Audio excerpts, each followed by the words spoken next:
Welcome back. Special counsel Robert Mueller's indictment targets Russian individuals and companies. The man overseeing Mueller's investigation, Deputy Attorney General Rod Rosenstein, was careful to say this.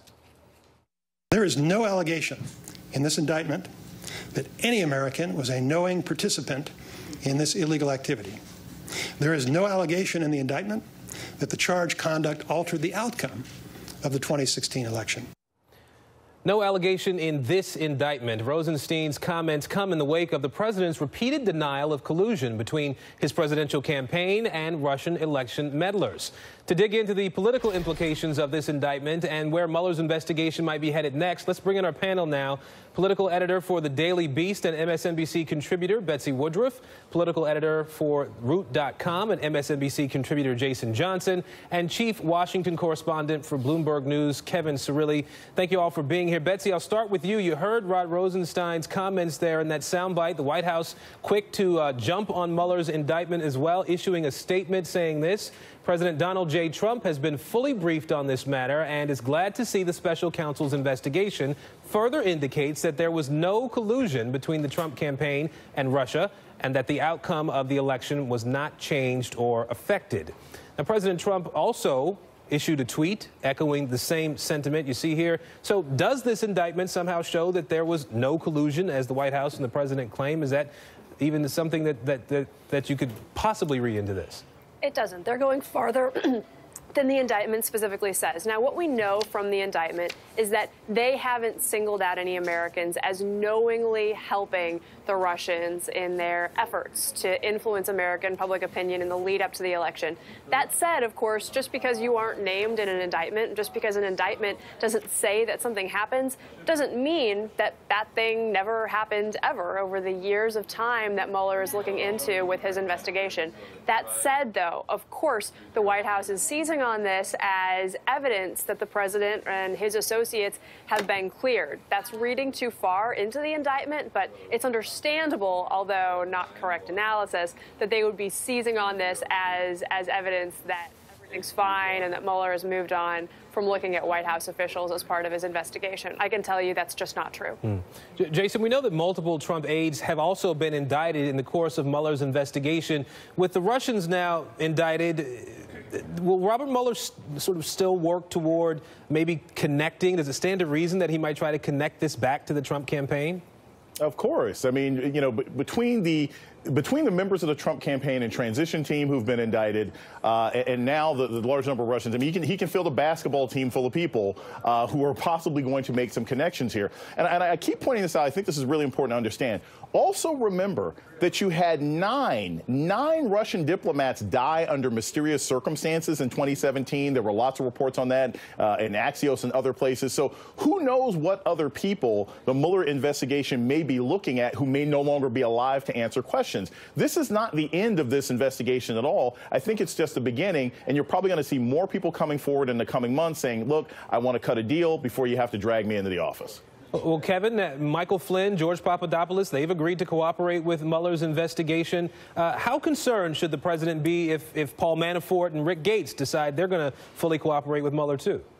Well, look, I think that the bottom line is that people need to wait until Bob Mueller and his investigative team complete their investigation. And it would appear that they are continuing to interview inner circle members of the president's administration. Look, a big takeaway from this 30-something page indictment that dropped on Friday was, what are we in the United States doing to better protect ourselves ahead of the midterm elections? You look at the social media tech companies that were listed in that indictment, and it is a blistering critique on how they were set up, essentially taking payments in rubles, no less, and failing to disclose exactly which foreign actors, hostile foreign actors at that, were purchasing advertisement to divide Americans amongst race, gender, orientation. It's all in that indictment. The question for these businesses on Capitol Hill is whether or not lawmakers are now going to have add a new regulatory structure to Silicon Valley. That, I think, is something that we're going to have to be reporting on for quite some time to come. And what is this administration doing to better protect folks ahead of the midterm elections in, 2020? Well, that is a big question that's out there for sure. Betsy, in a piece of yours that was published by the Daily Beast yesterday, you report that former spokesperson for President Trump's legal team, Mark Corallo, was interviewed by Mueller for, over 2 hours earlier this week. You write that Mueller would likely be interested in the drafting of a statement regarding Donald Trump Jr.'s meeting with Kremlin-linked nationals. You go on to say, quote, according to the Times, Cirilli was in a position to tell Mueller that Hope Hicks once claimed the president's son's emails about that meeting would never get out. So what do you expect Hope Hicks' role to become in this investigation? The important context here is that Cirilli and Hope Hicks had an extremely tense, fraught relationship during Corallo's short tenure in the White House. As soon as he came out, it became very aware that he developed a lot of quite acrimonious repartee with Hope Hicks, Ivanka Trump, and Jared Kushner.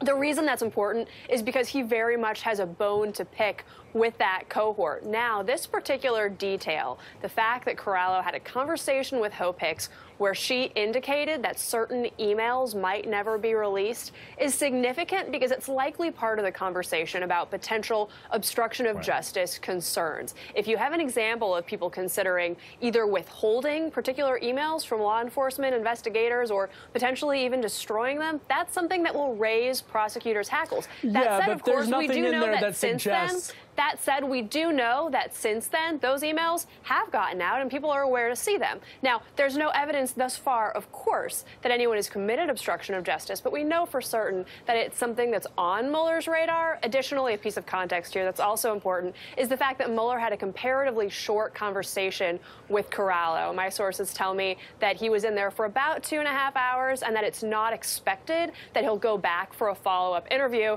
That stands in sharp contrast to the fact that Steve Bannon, according to NBC, had upwards of 20 hours of interviews with Mueller. That's a big difference. That said, though, Cirilli is certainly an important part of this conversation. And Kevin, you wanted to jump in here? Yeah, no, look, I think Betsy's reporting is all-star on this. I would just note that that illustration and that conversation that Hope Hicks has had, there is no evidence whatsoever that she instructed anyone to destroy emails. That's just not what's out there right now.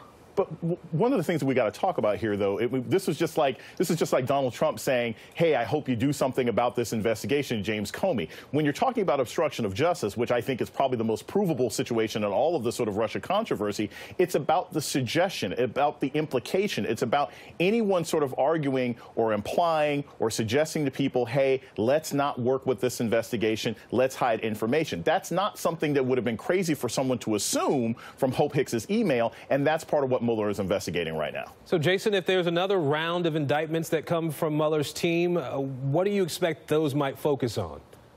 Well, I think we're going to, as we start sort of establishing, okay, whether or not there was collusion, you're going to start seeing indictments coming out about people being connected, the both knowing and then the not knowing people who are associated with this investigation. But I have always argued this, and I think this is the case, no matter how many indictments Mueller comes up with, I do not think this investigation will finish until after the midterm elections. There is no point in continuing this investigation and handing over all this information to either Mitch McConnell or Paul Ryan, who the Mueller team knows will do nothing about what they find. So there'll be other indictments. There might even be people doing perp walks. But I don't think this is going to be over until they see that the political environment in this country might be more open to doing something about the results of their investigation.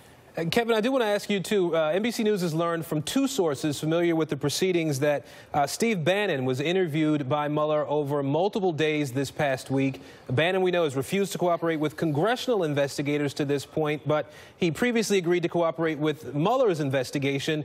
Why would he cooperate with Mueller and not with Congress? Well, two things. You talk to folks who have been interviewed by the Mueller team as well as the congressional committees, and they all kind of say the same thing. When you get interviewed by Congress, there's always leaks, whether you're a Republican or a Democrat. It's just the nature of the culture on Capitol Hill. Bob Mueller's investigation, obviously the only investigation that ultimately at the end of the day is nonpartisan and has been much more leak-free, so to speak. So, you know, I think what's interesting, though, is that you have Republicans now who are openly criticizing Steve Bannon, people like Congressman Trey Gowdy, the outgoing congressman, who are saying publicly, essentially, hey, Steve Bannon better cooperate with us. We've got to get to the bottom of this. So you have now a situation where Republicans openly criticizing some of the subjects of this investigation, and you also have the drip, drip, drip of the continuation of the Mueller probe. And I would totally agree with the notion that this is not going to wrap up anytime soon, though it is intensifying. And I think you could have a situation where you're right around the corner from Election Day, where the type of indictments that came down on Friday could come down. And we all remember what happened in the last presidential election with James Comey. Right. All right. Great conversation here. Betsy Woodruff, Jason Johnson, Kevin Cirilli. To be continued for sure. Thank you. Thank you.